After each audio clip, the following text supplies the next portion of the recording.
МИД Абхазии отреагировал на заявление Агентства гражданской авиации Грузии о намерении добиться запрета на регулярные рейсы российских авиакомпаний в аэропорт Сухума.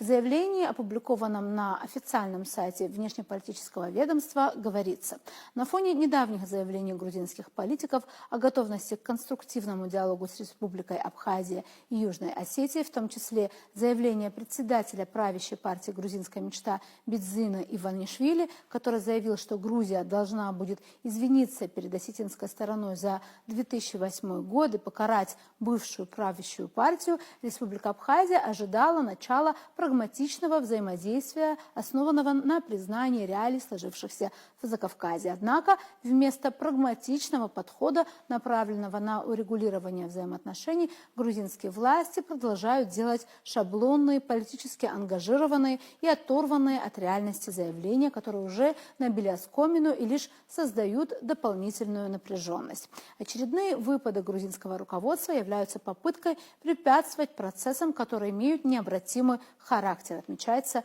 в заявлении. В абхазском МИД считают, что подобные подходы не только не способствуют урегулированию затянувшегося кризиса, но и подрывают саму возможность диалога, лишь усиливая взаимное недоверие между нашими странами. В связи с этим Республика Абхазия в очередной раз обращается с призывом Грузии отказаться от конфронтационной риторики, подписать юридически обязывающее соглашение о неприменении силы и начать новый этап конструктивного диалога, учитывающего политические и правовые реалии, сформированные после конфликтов 1992-1993 годов и 2008 года, отмечается в заявлении.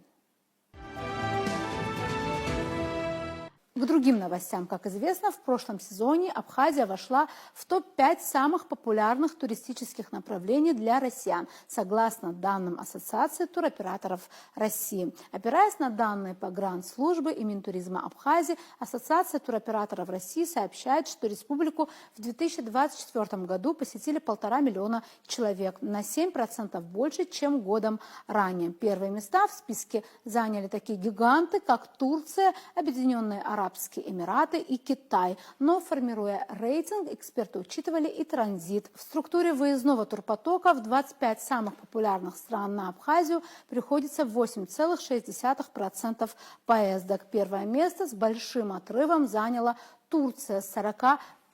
На втором и третьем местах Объединенные Арабские Эмираты и Китай. У них 11,4% и 10,9% соответственно. В этой связи хочется отметить важность достойного позиционирования курортов Абхазии на больших туристических выставках. Так, недавно Абхазия была представлена на 31-й международной выставке туризма и индустрии гостеприимства МИД-2025 в Москве. Абхазскую делегацию возглавлял исполняющий обязанности министра туризма Теймураз Хишва. Мероприятие проходило в Москве на базе Международного выставочного центра «Крокус Экспо». Международная выставка туризма и индустрии гостеприимства – крупнейшее отраслевое мероприятие, которое проводится в Москве на протяжении 30 лет. Выставка служит международной деловой площадкой для стран, регионов и компаний со всего мира, представляющих свои продукты и услуги на российском рынке. Участники и гости выставки имеют уникальную возможность установить контакты с представителями мировых туристических ассоциаций, регуляторами отрасли, найти новых клиентов и партнеров, а также ознакомиться с актуальными трендами в сфере туризма и гостеприимства.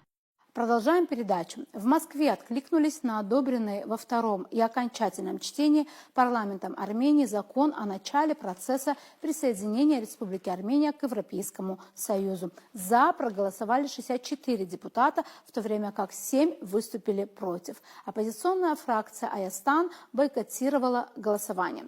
России надо будет пересматривать весь комплекс экономических отношений с Арменией, если республика присоединится таки к Европейскому интеграционному образованию, отметил вице-премьер правительства России Алексей Аверчук. Я ознакомился с текстом самого закона, который принят. Он такой: за все хорошее против всего плохого. Совершенно общие слова. Но это внутреннее дело Армении. Проевропейскую инициативу выдвинула группа небольших прозападных партий и политических групп, лидеры которых неоднократно встречались с премьер-министром Николом Пашиняном в рамках так называемого консультативного собрания по сотрудничеству с непарламентскими политическими силами. Далее идею о европейских молочных реках с кисельными берегами подхватило гражданское общество в виде платформы демократических сил, собравшей за 2 месяца 60 тысяч подписей, необходимых для вынесения проекта на рассмотрение в парламенте. На данный момент не предусматривается подача заявки на членство в ЕС. Этот законопроект просто выражает волю армянского народа, пояснил глава комиссии по евроинтеграции Армен Игаян. Принятие закона не является заявкой на членство в Евросоюз, но отражает стремление граждан вывести партнерство с Евросоюзом на новый уровень, соглашаются в МИД Армении. По словам заместителя главы ведомства Паруира Аванесяна, в ближайшие месяцы планируется утвердить новую повестку партнерства, включающую в себя краткосрочные, среднесрочные и долгосрочные действия, которые направлены на еще большее сближение с Евросоюзом. При этом никто в Брюсселе никаких приглашений Еревану не делал, о чем заявлял, в частности, официальный представитель ЕС Питер Стану. Процесс вступления в ЕС может занять десятилетия, поскольку он включает в себя оценку соответствия страны критериям блока по широкому спектру направлений, таких как функционирование демократических институтов, судебной системы и основных прав человека, пишет Политика. Таким образом, это все еще лишь довольно декларативное заявление о намерениях. Посмотрим, что будет дальше.